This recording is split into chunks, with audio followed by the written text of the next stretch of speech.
kicking off hours from now. This is Good Morning Football live in New York, breaking it all down. We're presented by Intuit QuickBooks. My name's Kate, Nate Burles, and Peter Schrager, Kyle Brandt, Andrew Kastner, our line producer, saying this is going to be a good one. This is going to be a great show, Kay. Listen, we've got a huge guest this morning. He's at the heart of that Steelers defense, and they are fighting for a playoff berth. He's also fighting for a great cause. We'll talk to him all about that. Joining us this morning, defensive end Bud Dupree, and he is a monster. Can't wait to talk to him a little later on. And I also got a bro lesson on the most dynamic player in the NFL. I'm going to tell you why Lamar Jackson is at the forefront of the MVP conversation and why he is revolutionizing the quarterback position. And what if I told you, in today's show, we have Tony Romo, really, John Gruden, and John Madden all in one segment. They're coming on? I'm going to call that a super tease. Yeah. That's coming up in a little bit because we have Frank Caliendo join us here on the set, the master of all impressions. Yes, this is Good Morning Football. Wow. We're going to ask him to impersonate. What is I want a Freddie Kitchens. Really? Yes. I want a Freddie Kitchens. I want Morgan Freeman. He does that too. Let's go. He can't touch your Freddie Kitchens. It's pretty Your Freddie good. Kitchens. It's pretty good. Hey, it was just a T-shirt, Kay. We've got all of that, some fantasy football. We've got lots of fun on the show today. Stay tuned. It is Thursday Night Football. Cowboys, Bears in Chicago. It's time for the Lead block. Let's welcome in Stacey Dale. She's at I'm sure cold, freezing Soldier Field this morning with us. Happy and Good Morning Football to you, Stacey. The Bears are kind of happy right now, and their fan base certainly is winning three of their last four, bouncing back from that 4-game skid where they were holding L's every week. What's shifted for Chicago since all those losses? Well, I guess you could say, Kay, good morning, you guys. I asked Matt Nagy, the head coach, this week. They said to themselves, enough is enough. And it started back in the London game when they started that 4-game losing slide. And it just got to a point where they felt the pressing.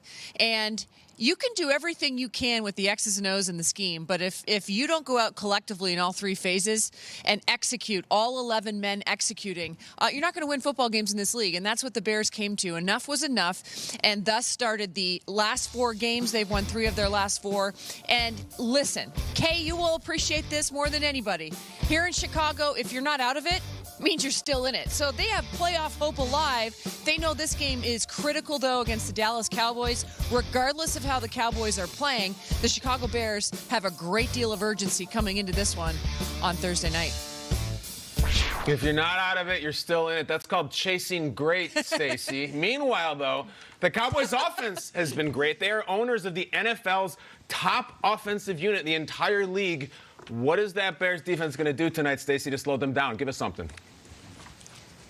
Well, first and foremost, Kyle, Prince Amukamara, this is significant. He is doubtful with the hamstring injury, and it popped up after the Detroit game last Thursday. Now, what's really important here for everyone to understand on the outside is, I'm going to remind you, this is not a short week. Most weeks heading into Thursday for these teams are short weeks, but the Bears and the Cowboys played last Thursday. So they've had a full week to go, and the fact that he's not been able to practice in that span is significant.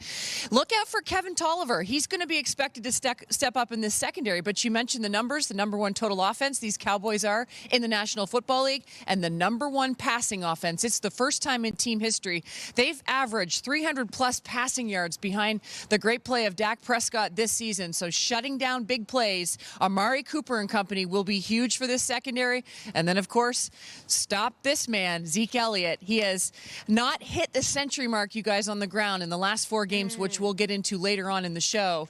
And so they want to shut him down, all 11 hats to the football with Zeke. Zeke has 5 100-yard games this season. Lately, not so much, but he might have success tonight. They'll have their hands full, Chicago, without Akeem Hicks on the field. Hopefully, he's available for their Week 15 divisional bout against the Packers. Thank you so much, Stacey Dales. Both, whether who wins, who loses, it affects the playoff picture in the NFC. So taking a look at it, I do want to lay out what needs to happen for Chicago. We know the Cowboys have the division lead. Here's what needs to happen, Kyle. The Bears need the Vikings to lose 2 of their next 3. Okay. The Bears need to win 2 of the next 3. This is the easiest way for it to happen. And then it's Bears, Vikings, Week 17. Bears would need a win. So it's possible. Bears, Vikings, Rams all fighting for that wild card spot. Nate, what do you need to see from Chicago, the home team, tonight? I need to see something from that defense. And I'm not just talking about their superstar Khalil Mack. We all understand just how talented he is.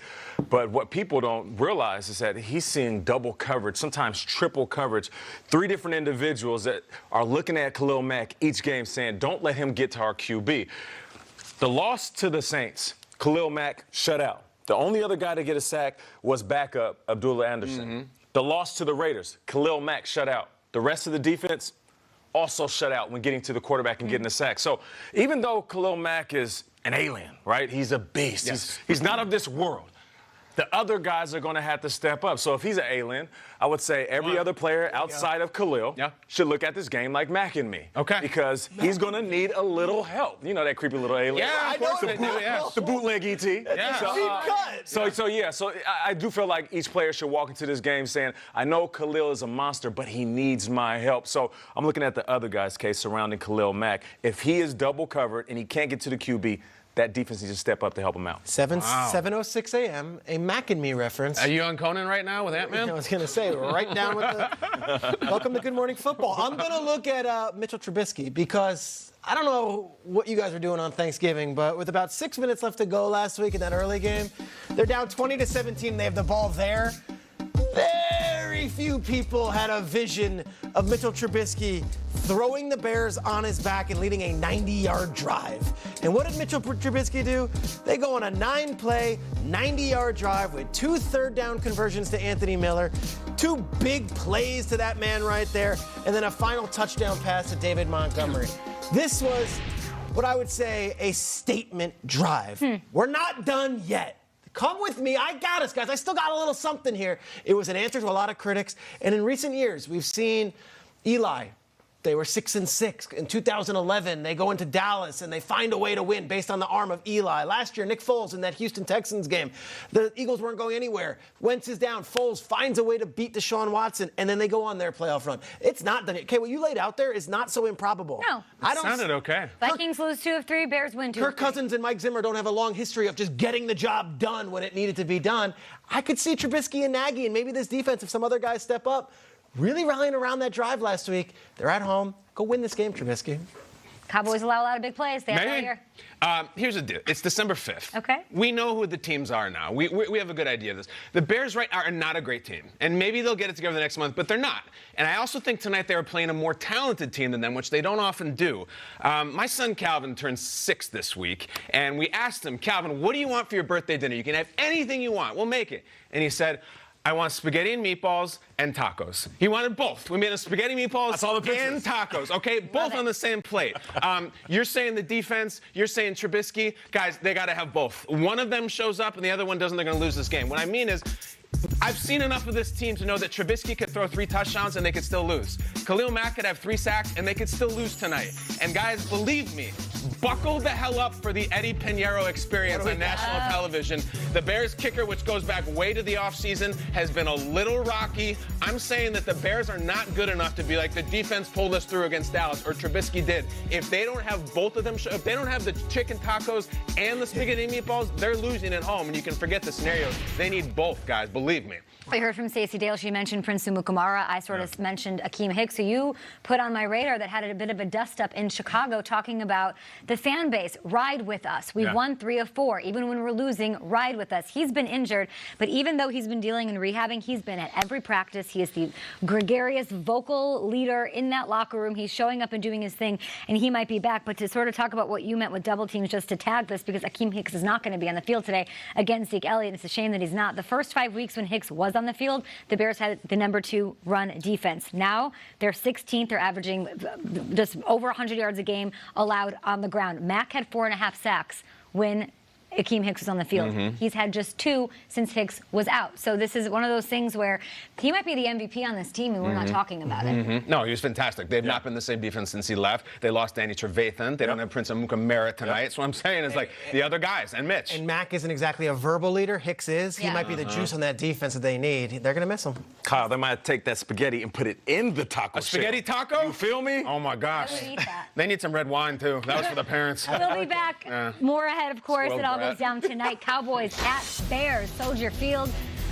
Wish I was there for this one. Colleen Wolf, you're so lucky. Thursday Night Football, 8 p.m. Eastern, NFL Network, Fox, and streaming on Prime Video. More GMFB up ahead. Frank Caliendo is on the show. Yeah. Let's go. Maybe we'll talk a little Lamar Jackson with him, right? Sure. This is the game of the week for me. Awesome. You can have your Chiefs Patriots. I want Buffalo, Baltimore. It's amazing. Beginning of a storybook legend, Eli Manning. We have Let's to talk go. about this. Let's go. I can't believe we didn't lead our show with this. I think we will on